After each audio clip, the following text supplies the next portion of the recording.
This spreadsheet will review how to use the Earnings Report Times spreadsheet from The Reluctant Capitalist. Open a web browser and search for Reluctant Capitalist. Then select The Reluctant Capitalist in Google Sites.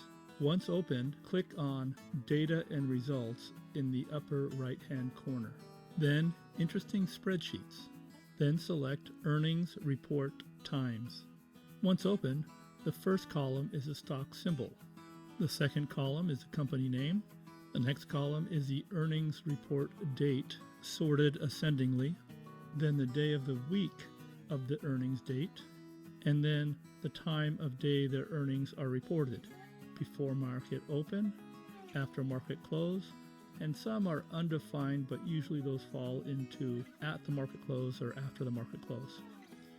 Then the number of times the stock price went up over the earnings date, and the total number of earnings date in this data set, usually between 20 and 30, and then the percent the stock price went up over the earnings date. In this stock, the stock price after the earnings date goes up 30% of the time or down 70% of the time. In this example, stock price goes up after the earnings date 65% of the time or down 35% of the time. Then the average options traded per day on that individual stock. The next column is the option frequency, either weekly or monthly. Then the current stock price from Google Finance, and the market cap also from Google Finance. There are a handful of stocks missing data, and for some reason that data is not pulling through.